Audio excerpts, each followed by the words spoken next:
Hello दोस्तों, आप सभी का दिल से स्वागत है इस चैनल पर। और आज हम शुरू करेंगे वेगाबॉन्ड मांगा का बाइकन आर्क चैप्टर 106 फुटप्रिंट से। इस अमेजिंग मांगा को लिखा है ताकेहिको इनो ने। दोस्तों, अगर आप चैनल पर नए हैं तो वेगाबॉन्ड मांगा की वीडियोस का लिंक नीचे डिस्क्रिप्शन पर है, जहां से आप इस मांगा की वीडियोस को देख स्टोरी आर्क को समझ सकते हैं। चैप्टर 106 की शुरुआत में ओत्सु और जोटारो एक लॉज के सामने हैं, जहां से वो अंदर बैठे रोनिन की बात सुन रहे हैं, जो बहुत ही गुस्से में है क्योंकि मुसाशी ने उनकी पहले ही पिटाई कर दी है। वो मुसाशी को हर हाल में मारना चाहते हैं। जो ओत्सु समझ जाती है कि वो ताकेहिको के बारे में बात कर रहे हैं और जोटारो चौंक उठता है कि वो उसके मास्टर की बातें कर रहे हैं, जिसे अंदर से रोनिन सुन लेता है। वो रोनिन तुरंत ही उसे कन्फ्रंट करने के लिए उठते हैं, जिसे एक रोनिन रोकता है कि वो बच्चा है, उसे छोड़ दो, लेकिन उन्होंने उसे मास्टर कहते हुए सुना है और वो जाकर जोटारो को कन्फ्रंट करते हैं। लेकिन जोटारो भी उन्हें पिनकाने से बाज नहीं आता और उनसे कहता है कि तुम्हारे साथ जो हुआ तुम इसी के लायक हो। तभी एक रोनिन ओत्सु को देख उसे पकड़ने जाता ही है कि ओत्सु उसे स्वॉर्ड से मारती है, लेकिन इतना काफी नहीं था और वो ओत्सु को पकड़ता ही है कि ओत्सु उसका हाथ पकड़कर ऊपर की ओर मरोड़ देती है, जैसे उसे याग्यू सेकुशाई ने सिखाया था। उस रोनिन को चीखता देख बाकियों का ध्यान उसकी ओर जाता है और तभी वो रोनिन जमीन पर गिरता है। आखिर ओत्सु ने भी सेकुशाई से कुछ तो सीखा ही है और वो अपना चाकू निकालने लगती है। ओत्सु की खूबसूरती देख उनकी नीयत डोल ही रही होती है कि उनकी नजर उसकी चाकू पर जाती है, जिस पर बैम्बू हेड्स का एम्बलम बना हुआ है, जो कि याग्यू फैमिली क्लैन की निशानी है। उन्हें घबराता देख ओत्सु उनसे कॉन्फिडेंटली कहती है कि तुम्हें मियामोटो मुसाशी से हारने में शर्मिंदा नहीं होना चाहिए, वो आदमी है ही डरावना। उन रोनिन को लगता है कि वो याग्यू की बेटी से बात कर रहे हैं। ओत्सु भी देख सकती है कि वो लोग उसे याग्यू फैमिली का मेंबर ही समझ रहे हैं और वो रोनिन उससे पूछता है कि क्या तुम याग्यू परिवार से हो। ओत्सु उनसे पूछती है, क्या तुम बता सकते हो मुसाशी किस रास्ते पर गया है। रोनिन को भी सुनी हुई अफवाहों पर यकीन होने लगा है कि मुसाशी ने याग्यू स्कूल को चैलेंज किया, तभी तो वो इतना ताकतवर था। उन्हें भी उम्मीद है कि याग्यू सेकुशाई सुरक्षित ही होंगे, जिस पर ओत्सु कहती है कि एक रोनिन उनका क्या बिगाड़ सकता है। उन रोनिन को लग रहा है कि ओत्सु को उस रोनिन के पीछे भेजा गया है और वो ओत्सु से पूछते हैं कि वो सेकुशाई की क्या लगती है, जिस पर ओत्सु कहती है कि याग्यू उसके ग्रैंडफादर हैं। वहाँ से आगे बढ़ते ही ओत्सु रिलैक्स होती है, उसके लिए ये करना खतरनाक ही था, लेकिन जोटारो ओत्सु की परफॉर्मेंस से इम्प्रेस्ड है। ओत्सु ने उनसे बहुत ही सफाई से झूठ बोला, लेकिन ओत्सु कहती है कि ये झूठ नहीं बल्कि सच है। वो सच में याग्यू को अपना ग्रैंडफादर मानती है और वो याग्यू से उसे बचाने के लिए शुक्रगुजार है। जोटारो को भी ओत्सु का चाकू पसंद आया, लेकिन ओत्सु उसे देने से मना कर देती है। आखिर ये उसे याग्यू से गिफ्ट में मिला है। उन्हें उन रोनिन से उन सभी जगह के बारे में पता चल गया है जहाँ मुसाशी जा सकता है। अब बस उन्हें उन सभी जगहों पर जाना होगा और चूंकि शाम हो चुकी है, उन्हें रात रुकने के लिए जगह ढूंढनी होगी। वहीं इसे के एक लॉज में माता हाची, ग्रैनी और अंकल गॉन पहुंचते हैं। वो लोग मुसाशी को ढूंढते हुए यहाँ तक पहुँचे हैं। माता हाची, जो कि कोजीरो है, को डाउट होने लगा है कि वो कभी उसे ढूंढ नहीं पाएंगे और वो कहता है कि क्यों ना अलग होकर उसे ढूंढा जाए, जिस पर ग्रैनी उसे फिर डांटती है। अगले 2 महीने में न्यू ईयर आ जाएगा और वो इस मौके को साथ रहकर बिताना चाहती हैं, लेकिन कोजीरो उन सब से ऊब चुका है। वो 21 साल का है और वो अपनी माँ के साथ क्यों ट्रैवल कर रहा है। उसे ओसाका की भी याद आती है क्योंकि वहाँ वो किको के साथ था। वहीं कोजीरो को गौर से अंकल गॉन भी नोटिस कर रहे हैं। वो समझ रहे हैं कि कोजीरो एक डिवोटेड सन होने का नाटक ही कर रहा है, जो अपनी माँ से बस यही कह रहा है कि एक दिन कोजीरो मुसाशी को हराएगा। एक यही बात ग्रैनी को खुशी देती है। यही बात कोजीरो उनसे कहता ही रहता है। ग्रैनी इसी से खुश रहती है कि माता हाची उनकी फैमिली का सच्चा वारिस है, उनके दुश्मनों को मरना ही होगा। तभी अचानक ही ग्रैनी को मोच आ जाती है, जिसे कोजीरो पीठ पर बैठने को कहता है। ग्रैनी को ये और भी अच्छा लगता है। पता नहीं कब वो पहले ऐसे बैठी थी। इन्हीं बातों को याद करते हुए अंकल गॉन कोजीरो को देख ही रहे हैं, जहाँ कोजीरो किको को याद ही कर रहा है। तभी अंकल गॉन कोजीरो को आवाज देते हैं। वो उससे कहते हैं कि वो भले ही बूढ़े हैं, लेकिन वो अब भी उसे ट्रेन कर सकते हैं। वो देख सकते हैं कि कोजीरो कोई ट्रेनिंग नहीं करता। कोजीरो को लगता है कि वो उन्हें चोट पहुंचा सकता है,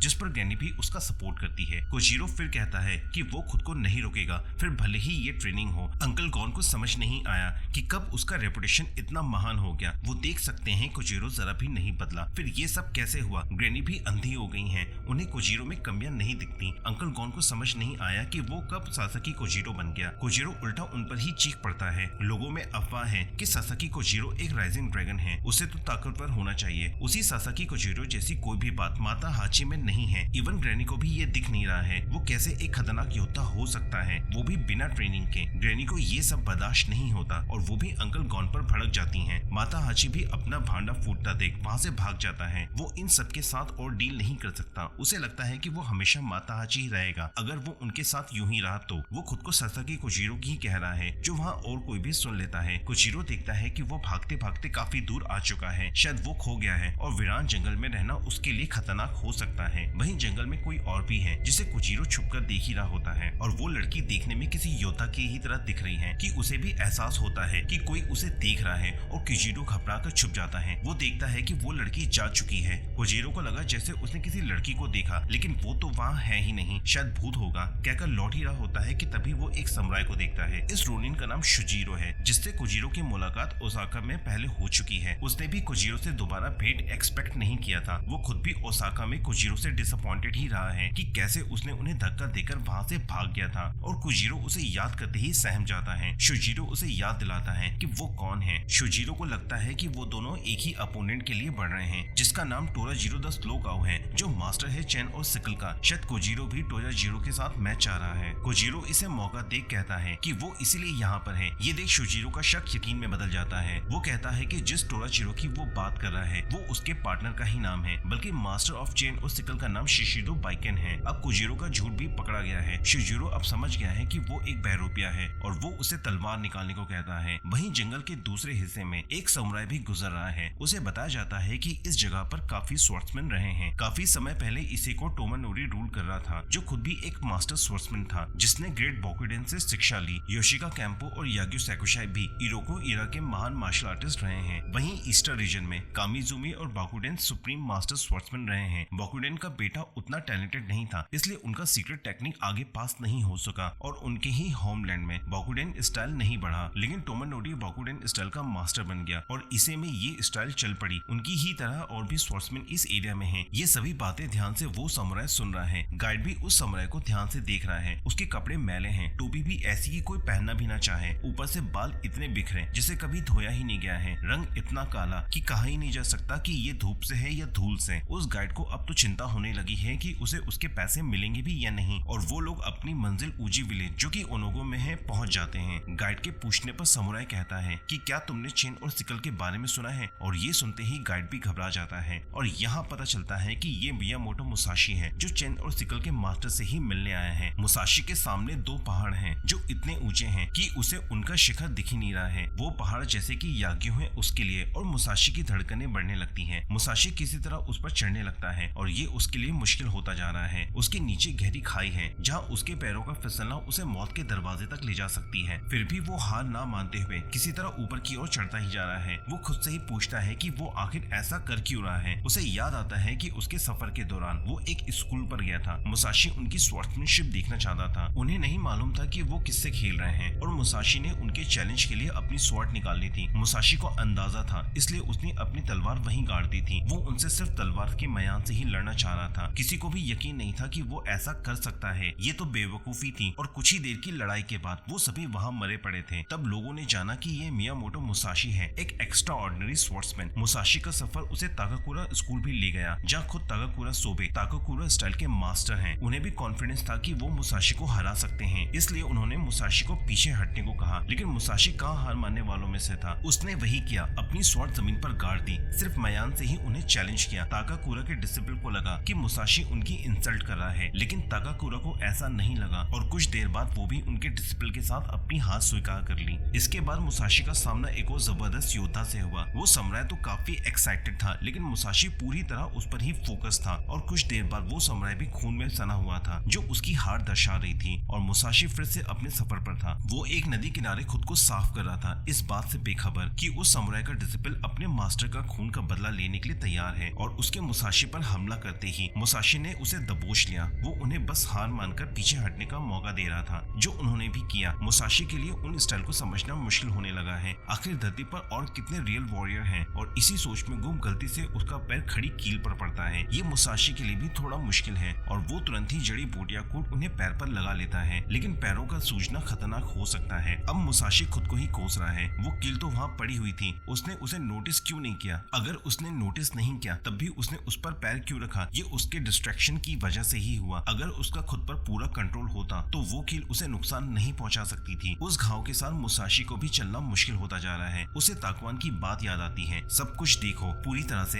एफर्टलेसली। यही मतलब होता है सब कुछ देखने का। ताकवान होते तो खुद को इंजर्ड नहीं करते और ना ही इनाई सैकुशाई तो बिल्कुल भी नहीं। और अब मुसाशी जानता है कि उसे उस चट्टान के शिखर तक पहुंचना है। मुसाशी उसी चट्टान पर घायल पैरों से लड़खड़ाता हुआ किसी तरह ऊपर चढ़ने की कोशिश कर रहा है। हर कदम हर बार उसके लिए मुश्किलें होती जा रही हैं, लेकिन ऊपर तो पहुंचना ही है। अपने पैर छेदने के कुछ दिन बाद से ही मुसाशी के पैरों में बेहद दर्द हो रहा है। अगर वो घायल नहीं होता तब तो वो आसानी से चढ़ चुका होता, बल्कि उस कील पर चढ़ना उसकी ही गलती थी। अगर यही गलती उसने लड़ाई के मैदान पर की होती तब तो वो गया ही था। अगर उसे आज ही डेंसिचिरो से लड़ना पड़े तो, या फिर सेजिरो से, वो तो हार ही जाएगा। उसे चढ़ना ही होगा। उस दर्द को झेलते हुए वो कहीं से भी इनविंसिबल होने की कंडीशन में नहीं है। तभी एक तेज हवा का झोंका आता है। मुसाशी के लिए ये भी खतरनाक हो सकता है। वो अभी भी सोच में है कि वो क्यों सैकोशै पर एक भी वार नहीं कर पाया। उन्होंने कहा था कि इनविंसिबल तो बस एक शब्द ही है। कहीं ऐसा तो नहीं कि मुसाशी खुद ही इस शब्द से घिरा हुआ है? कहीं वो इस शब्द को कुछ ज्यादा ही तो नहीं समझ रहा है? आखिर उसने इनविंसिबल बनने का सोचा ही क्यों? बचपन में वो सिर्फ लोगों को डराया करता था, उन सभी को जो उससे नफरत करते थे, उसे डीमन चाइल्ड बुलाते थे। वो बस ताकतवर होना चाहता था। शायद वो जरा भी नहीं बदला, बस खुद के ही बारे में सोचता है। इनाई भी यही कह रहे थे, ये सिर्फ उसकी ही बात है। अगर ऐसा है तो वो कितना घटिया है। तभी हवा का एक और झोंके से मुसाशी गिरते गिरते बचता है और उसके करीब एक चील आ जाती है जो बहुत ही एफर्टलेसली वहाँ पर है। मुसाशी उसे देख खुश हो जाता है, लेकिन वो और नहीं सोचना चाहता। आज के लिए कुछ ज्यादा ही सोच लिया। इनाई ने भी उससे कहा था कि तुम तभी ट्रू स्ट्रेंथ को समझ सकते हो जब तुम खुद ताकतवर हो जाओगे। मुसाशी भी इस पर एग्री होता है कि इनविंसिबल होने का मतलब वो बाद में ही सोचेगा जब वो खुद इनविंसिबल होगा, लेकिन अभी के लिए उसे ऊपर पहुंचना होगा। वो बस देखना चाहता है कि ऊपर क्या है, और ऊपर का नजारा तो कुछ और ही है, जहां वो आखिरकार किसी तरह पहुंच ही जाता है। इस ऊंची चट्टान पर चढ़ना, वो भी घायल पैर के साथ, कोई आसान काम तो नहीं है, लेकिन आखिरकार वो वहां पहुंच ही गया। उसके पैरों से अभी भी खून बह रहा है, जो पैरों की सूजन की वजह से है, लेकिन वो ऊपर है और इसकी खुशी उसके चेहरे पर साफ है। उसे ओत्सु और जोटारो की याद आती है। पता नहीं वो कैसे कर रहे होंगे। मुसाशी देखता है कि उसके सामने दो बड़े चट्टान और भी हैं। मुसाशी की खुशी दोबारा गायब हो जाती है। वो देख सकता है कि उसके सामने अभी और भी चैलेंज हैं, लेकिन अब वो जानता है कि वो कहाँ है और उसे न्यू ईयर की शुरुआत में वापस क्योटो जाना है। शायद वो सामने वाला चट्टान डेंसिचिरो है और दूसरा वाला शिजिरो, लेकिन शिशिरो बाइकन कौन सा है? उसे रियलाइज होता है कि वो जहाँ तक चाहे जा सकता है। वहीं अंकल गॉन मुसाशी के पीछे भाग उसे ढूंढ रहे हैं। कोजीरो खुद को अभिमानी समझता है, लेकिन मुसीबत देखते ही वो भाग जाता है। वो बचपन से आज तक नहीं बदला। वो अपने आप को कोजीरो कहता है, लेकिन मुझे बेवकूफ नहीं बना सकता। जो भी राइजिंग ड्रैगन के बारे में सुना होगा कैसे मान लेगा कि वो इतना कमजोर है? मैं तुम्हारी सच में मदद करूंगा, तुम बस खुद को और भी मुसीबत में मत डालो। वो माता हाची को आवाज भी देते हैं, लेकिन कोई फायदा नहीं। तभी वो देखते हैं कि माता हाची के सामने दो समुराई हैं। माता हाची डरा हुआ दिख रहा है। आखिर वो समुराई कौन है? वो समझ जाते हैं कि बात क्या है और अपने पूर्वजों का नाम दोहराकर माता हाची को बचाने के लिए भागते हैं। वहीं शोजिरो तैयार है कोजीरो पर हमला करने के लिए। वो देखना चाहता है कि खुद को कोजीरो कहने वाले में कितनी क्षमता है। टोराजीरो देख सकता है कि कोजीरो घबरा रहा है। शायद कोजीरो की तबीयत ही खराब है, वरना उनके लिए मुसीबत होती। लेकिन शोजिरो कोजीरो को उकसाता है। वो जानता है कि कोजीरो बहरूपिया है, जो टोराजीरो और कोजीरो भी समझ जाते हैं। कोजीरो और नाटक नहीं कर सकता। शोजिरो कोजीरो को लास्ट वार्निंग देता ही है कि कोजीरो अपनी स्वॉर्ड तेजी से निकालता है। शोजिरो की आंखें कोजीरो पर ही हैं, जो बस खुद को शांत कर उन्हें मारने के लिए तैयार है। कोजीरो दोबारा उसमें तकीजो को देखता है, जो उसकी तरह बिल्कुल नहीं है, और उसे फिर तकीजो और ओत्सु साथ दिखते हैं। वो डिस्ट्रैक्ट नहीं हो सकता। शोजिरो भी देख सकता है कि कोजीरो झूठ बोल सकता है, लेकिन उसकी बॉडी नहीं। वो बुरी तरह से कांप रहा है। अब टोराजीरो को भी गुस्सा आ जाता है कि उसने उसे झूठ बोला, बल्कि उस जैसा घटिया इंसान तो सभी समुराई की बेइज्जती है। उसे जीने का कोई हक नहीं। कोजीरो की ये सुनते ही फट जाती है और वो चीखता हुआ हमला करता है, जिसमें ना कोई निशाना है ना कोई टेक्निक। वहीं अंकल गॉन भागते हुए देख रहे हैं कि माता हाची फिर से गलती कर रहा है। कोजीरो का एक भी हमला शोजिरो को नहीं लगता और मौका देख कोजीरो फिर से पीठ दिखाकर वहां से भाग जाता है, लेकिन इस बार शोजिरो उसे भागने नहीं दे सकता। अंकल गॉन भी उसे भागने के लिए ही चिल्ला रहे हैं और तभी टोराजीरो का ध्यान उनकी तरफ जाता है। वो भी गॉन को कन्फ्रंट करने के लिए अपनी स्वॉर्ड निकाल लेता है। अंकल गॉन ये देख एक जबरदस्त हमला टोराजीरो पर करते हैं, जो सीधे उसके हाथ में गड़ जाती है। टोराजीरो दर्द से चीख पड़ता है। अंकल गॉन देखते हैं कि उनका हमला काफी नहीं था और टोराजीरो तड़पते हुए हमला कर अंकल गॉन का कंधा काट देता है और वो सीधे पीछे एक पत्थर पर गिर जाते हैं। टोराजीरो किसी तरह अंकल गॉन की तलवार निकालने की कोशिश करता है, लेकिन वो तलवार अंदर तक धंसी हुई है। वहीं अंकल गॉन की हालत खराब हो रही है और उनके बहते खून के साथ अपनी जिंदगी भी जाती दिख रही है। वो अपने अंतिम पलों में भी माता हाची को नहीं मरने के लिए कहते हैं। अपनी सभी कमियों के बावजूद वो ग्रैनी का बेटा है, उनका इकलौता बेटा, उनकी बहन का बेटा, ग्रैनी की आखिरी उम्मीद, और अंकल गॉन वहीं मर जाते हैं। वहीं ग्रैनी भी धीरे धीरे उनके पीछे आ रही है माता हाची को ढूंढते हुए कि तभी एक तिराहे पर उन्हें एक लकड़ी टूटी हुई दिखती है। ये अंकल गॉन ने ही किया है ताकि ग्रैनी रास्ता ना भटके और वो उन्हीं रास्तों पर माता हाची को ढूंढने पड़ जाती है। वहीं कोजीरो भागते हुए नहर के पास आ जाता है, जहाँ शोजिरो भी उसके पीछे लगा हुआ है। कोजीरो कहता है कि मुझे अकेला छोड़ दो, लेकिन शोजिरो ऐसा नहीं चाहता। आखिर कोजीरो ने उसका बिगाड़ा ही क्या है? शोजिरो बस उसे नाम खराब करने के लिए और स्वॉर्ड्समैनशिप पर दाग लगाने के लिए मारना चाहता है। कोजीरो को लगता है कि शोजीरो भी उसकी ही तरह है, जो नाम कमाने के लिए किसी को भी मार देता है और वो खुद को बचाने के लिए उस पर पत्थर भी फेंकता है। और किस्मत से शोजीरो को वो पत्थर लगता है। वो खुद को संभालते हुए देखता है कि कोजीरो के पीछे एक लड़की चेन और सिकल के साथ खड़ी हुई है। उसे देख कोजीरो भी चौंक जाता है। वो लड़की उससे कहती है, अपनी लड़ाई जारी रखो, मैं तुम्हारे रास्ते में नहीं आऊंगी। शोजीरो देखता है कि ये तो चेन और सिकल वाली लड़की है, लेकिन कोजीरो को ये बस एक लड़की ही दिखती है और वो लड़की उनके आंखों के सामने वहां से चली जाती है। शोजीरो उसी को अब तक ढूंढ रहा था और वो कोजीरो को छोड़ उस लड़की की तरफ जाता है। शोजीरो जानता है कि जिस स्पीड से वो यहाँ से गई है, ये सिर्फ पहाड़ों में पैदा होकर हासिल नहीं की जा सकती, बल्कि इसके लिए ट्रेनिंग करनी पड़ती है मार्शल आर्ट्स में। उसके पास जो चेन और सिकल था, आखिर कोई क्यों उसे उपयोग करेगा? वो शिशिरो बाइकिन की बेटी ही होगी और शिशिरो अब उसके पीछे भागता है। उस लड़की की वजह से कम